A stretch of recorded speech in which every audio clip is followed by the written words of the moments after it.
ব্লগটাই বাসন মাজতে মধ্যেই শুরু করলাম ঠাকুরের। এখন বাজে 7:30। সবার প্রথমেই বলি শুভ সকাল, কেমন আছো সবাই জানিও। আজকে মঙ্গলবার, ব্লগটা এখন থেকেই শুরু করলাম। সারাদিন দেখে থাকো কী করি না করি। আর ইউটিউব চ্যানেল হচ্ছে পিয়াংশী রায় নামে খোলা আমার, অবশ্যই সাবস্ক্রাইব করে দিও। আর যারা ফেসবুক থেকে দেখছো তারা অবশ্যই কমেন্ট শেয়ার করো, ফলো করে দিও। ঠাকুরের বাসনগুলো মেজে নিয়ে মা ওইদিকে ঘর নেতা দিয়ে বাসন টাসন মেজে নিয়েছে। আমি এগুলো করে আবার মাছ নিয়েছি, সকালবেলা মাছটাও কাটবো। বাসনগুলো মেজে নিয়ে আগে ঠাকুরের।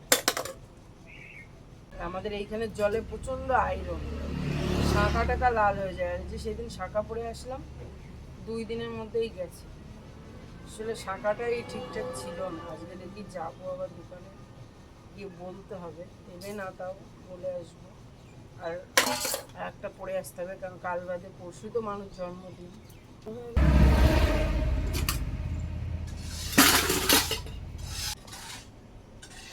এই যে মাছ রাখা রয়েছে, সকালে মা মাছ নিয়েছে।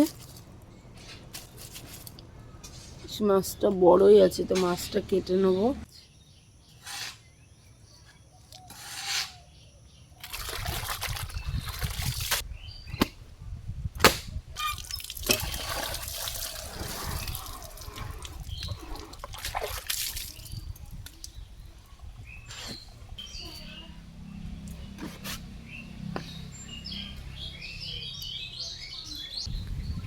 ওই যে পুকুরে মা নামছে, জামা কাপড় ধুতে আমি কেচে দিলাম, আর মা নেমে যাচ্ছে, ধুয়ে নেড়ে দেবে। ওই বৌদি নাড়ছে ওইদিকে, ওই যে বৌদি নেড়ে দিচ্ছে, ওইখানেই নাড়বো ধুয়ে। যা গরম, সকালে স্নান করেও মনে হচ্ছে কি যে আবার স্নান করি। এখনই করলাম। তো ফ্রিজে দুধটা রয়েছে, নিয়ে নিই। ফ্রিজে দুধ ছিল, দুধটা নিলাম। তো সকালে তো দেখলে সব বাসি কাজটা সেরে একবারে এই উঠে স্নান করে নিলাম।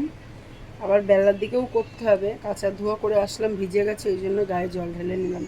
এখন রান্নাও করবো, আর চা করিনি, চাটাও করে নেব। চা করে মাকেও দেবো, আমিও খাবো। আর মানুরেও দিইনি সকাল থেকে এখনও কিছু করে, দুধ গরম করে।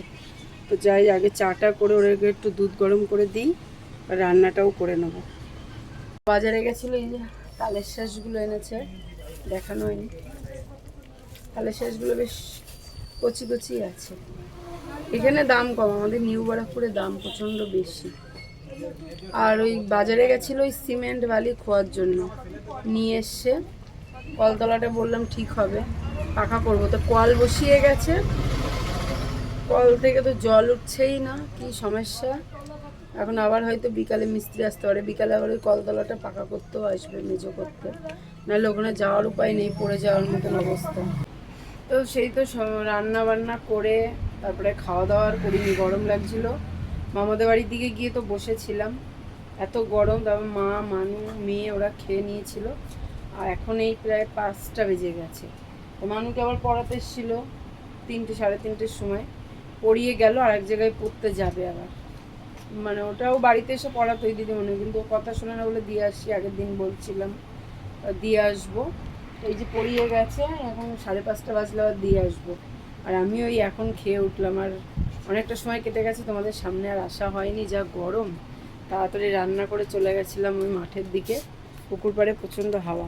আর আগের দিন বলছিলাম যে কল করে গেছে, কলতলাটা করতে হবে পাকা। তো সেটাই মিস্ত্রি এসেছে, এখন এই রোদ চলে গেছে, এখন করে দেবে।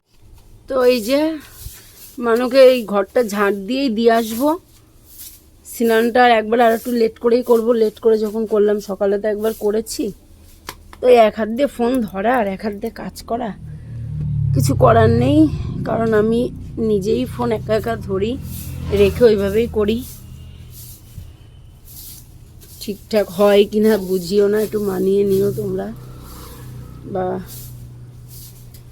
তো ঘরটা ঝাঁট দিয়েই মানুকে একবার আমি দিয়ে আসবো। যা ধুলো, মাটির ঘর তো প্রচণ্ড ধুলো হয় আমাদের। আর স্নানটা বললাম করে দিয়ে আসবো, তা না, একবার ওরে দিয়ে এসেই স্নানটা করব। তো ওই ঘরটাও ঝাড় দিয়ে নেবো, নিয়ে তাড়াতাড়ি দিয়ে আসবো। মানুষ টাইম হয়ে গেছে দিয়ে আসা। বললাম তো কলতলাটা পাকা করবে, তাই যে আজকে মিস্ত্রি এসছে, যে করছে।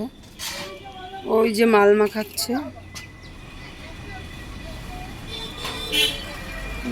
যে অর্ধেকটা হয়েই গেছে, পুরোটা কমপ্লিট। আর একটুখানি বাকি আছে। দরজাটাও নিচু তো, দরজাটা যদি একটু উঁচু হতো তাহলে ওই সমান করে দিলে বেশ দেখতেও ভালো লাগতো, পুরোটা সমান হয়ে যেত। দেখো ঠাকুরের বাসন সন্ধ্যার সময় সব তুলেছে, পিঁপড়ে এঁটে গেছে, নকুনদানা ছিল ওর মধ্যে। তো এই যে সন্ধ্যা তো হয়ে গেছে, তোমাদের দেখাচ্ছি। দেখো সন্ধ্যাবেলা সন্ধ্যা দিয়েছে আমার মেয়ে, আর আমি বললাম মানুকে দিতে যাব, পড়তে যাবে, তো দিয়ে আমি চলে এসে এসে কটা কাঁচা ধোয়াও করলাম। ওদিকে কলতলাটাও কমপ্লিট হয়ে গেছে, মিস্ত্রিরা চলে গেল। তো ঘরবাড়ি ঝাড়টাট দিয়ে গুছিয়ে আমি স্নান করে কেচে ধুয়ে আসলাম, সন্ধ্যা হয়ে গেছে। ওদিকে মেয়ে সন্ধ্যাও দিয়ে দিয়েছে, মাও দেয়, কখনো মেয়েও দেয়।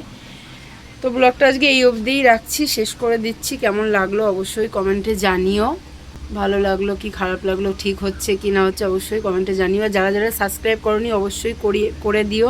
আর ফেসবুকেও আমাকে সবাই ফলো করো, সবাই পাশে থেকো, বারবার এই কথাটাই বলছি, অবশ্যই আমার পাশে থেকো তোমরা। তো শুভরাত্রি, সবাই ভালো থেকো। আর একটা কথা, এই যে এই ঠাকুরগুলো সব আমার বোনই পাঠিয়েছে। এই সিংহাসনটাও আমার বোন কিনে নিয়ে এসে এই ঠাকুর পুজো প্রতিদিন ও করতো। খুব ঠাকুর ভক্ত ছিল, কিন্তু ঠাকুর ওর দিকে মুখ তুলে তাকায়নি, এটাই একটা খুব কষ্ট। যে ও অনেক কষ্ট পেয়ে যাওয়ার সময় অনেক কষ্ট পেয়েই ও গেছে, খুব অল্প বয়সেই ও চলে গেছে। তো যাই হোক, তোমরা সবাই ভালো করো আমার বোনের জন্য, যেন আর পরের যদি কোনো জন্ম হয়ে থাকে সেই জন্মে যেন ওর কপালে একটু সুখ হয় বা ভালো হয়, এরকমভাবে যেন ওরা না আসতে হয়। বাচ্চা থুয়ে চলে যাওয়াটা যে কি কষ্ট সেটা একমাত্র যে যায় সে বোঝে, আর যারা থাকে তারা বোঝে। যাই হোক, অনেকটাই বড় হয়ে গেল। শুভরাত্রি, সবাই ভালো থেকো।